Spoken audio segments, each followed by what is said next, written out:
Welcome back, guys. I am Kevin. This is Reading the Room, and today we're going to talk about the history of House Frey. Before we get into that, I'm going to let you know, House Frey is probably my most hated house. Not because of the things that they did, or what they stand for, but because Walder Frey is one of those characters that there's not many like him in TV, movies, books, where you just hate him as a person. Same thing with the kid who played Joffrey. You look at him, you're just like, I hate you. If you saw him in the street, you'd be like, I hate you, Joffrey, and then you'd keep it moving. Walder Frey is the same case, and that's my spiel on that, so let me get into the script. So, when it comes to the most hated houses in Game of Thrones, few can rival the Freys. Again, the Freys, the Lannisters, maybe the Boltons. From their humble beginnings as toll keepers of the Trident to orchestrating the infamous Red Wedding, House Frey left a mark of treachery on the history of Westeros. But just as quickly as they rose to prominence, their story ends in blood. Today we'll trace the full story of House Frey from their origins to the ultimate fate in both the books and the show. House Frey, shockingly enough, is one of the younger noble houses in Westeros. They rose about 6 centuries before the events of the series, when they were granted lands along the Green Fork of the Trident. There, they began construction of the Twins, a massive stone bridge fortress spanning the river. The project took 3 generations to complete, but once finished, the Freys had control of the most important crossing in the Riverlands. By charging tolls and controlling movement, they grew wealthy and powerful. This earned them the title of Lords of the Crossing. Yet despite their riches, the Freys were often mocked by the older noble houses of the Riverlands. In their eyes, the Freys were little more than ambitious toll keepers who had bought their way into nobility. By the time of the main series, House Frey had become vast. Lord Walder Frey, who I hate, the head of the house, had over 20 legitimate children, numerous grandchildren, and countless bastards. Their castle was overflowing with Freys, so much so that others mocked it as rabbits. But they had in numbers, or what they had in numbers, they lacked in respect. Walder Frey himself was infamous for his pettiness, ambition, and opportunism. If you read the books, watched the show, his nickname is like the worst nickname in the entire series, the late Lord Frey. Not because like he died or he passed and that's why he's the late Lord Frey. No, he just failed to arrive on time for Robert's Rebellion. So he basically only sent his troops to the Battle of the Trident after he already knew which way it was going to turn out, and the insult stuck, marking him as the man who could not be relied upon in war, which is funny because Tywin basically did the same thing, but more egregious in my opinion, where Tywin showed up at the gate, said, knock knock, I'm here to save you, and then sacked King's Landing, raped and murdered a few people. So in my head, Tywin's probably worse, but because he's from an ancient noble house and not like, 6 generations ago or 6 centuries ago came to power for being really good toll, keepers, I'm pretty sure you got to pass.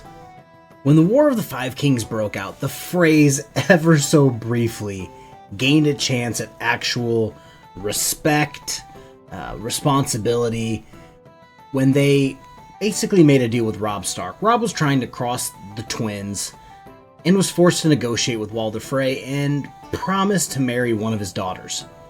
So for a brief flash in the pan second, Walder Frey wasn't going to be a garbage human being in the eyes of everyone in Westeros, but Robb broke his pact, marrying Talisa in the show and Jane Westerling in the books.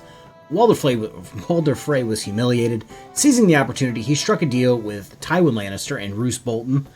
Again, it seems as if all of the scummy houses always seem to be rolling with each other. It's like the shitty gang. Together they planned the most infamous betrayal in Westerosi history, the Red Wedding. Under guest right, Robb, Catelyn, and thousands of Northerners were murdered at the Twins. In the books, even Robb's direwolf, Greywind, was slaughtered, and his head was sewn onto Robb's body to mock them. As a reward, Walder Frey was elevated to Lord Paramount of the Trident in the books, replacing House Tully. In the show, this title isn't specifically or directly mentioned, but the Freys are portrayed as the new... They were elevated because of their new alliance with the Lannisters and the Boltons. It was a short-lived triumph. Their beginning was also the end, or their beginning of their downfall. In the books, House Frey becomes hated across Westeros. The Riverlands in the north whisper of vengeance, and the Freys face constant attacks. The Brotherhood without banners begins hunting them, and the resurrected Catelyn Stark, who is now Lady Stoneheart in the books, hangs several Freys and swears to destroy the entire Frey house completely. And by the end of the books so far, House Frey remains powerful, but their grip is absolutely diminishing as you flip the page, and the enemies are basically just surrounding them. In the show, their fate was much swifter, where Arya Stark basically just infiltrates the twins, slit Walder Frey's throat, and later basically poisons the entire male line of the Freys at a feast. So with one stroke, Arya just said and effectively annihilated the Frey's name and erased them from Westeros. In the end, House Frey serves as one of George R.R. Martin's greatest cautionary tales in this book. They built their fortune through cunning, opportunism, some would say scamming, but never earned the honor or respect of houses their size. Because they had the money, but didn't have the respect, other houses that were maybe even less wealthy than them still looked down upon them. And the Red Wedding gave everyone the reason to hate them, while the Freys gained everything they ever wanted: titles, power, recognition. It basically sealed their doom. In both the book and the show, House Frey is remembered not for their wealth or their castle, but for the fact that they stabbed Robb Stark literally in the back and killed thousands of Northerners to become a higher house in the Riverlands for like a short time. The twins may still stand for centuries to come because in reality it is a very important spot, like I said at the beginning of the video, but without a respected family to rule them, it's just a fortress. It's just a fortress over a river. So, if you guys agree with me that the Freys are... I don't want to say the phrase. Walder Frey.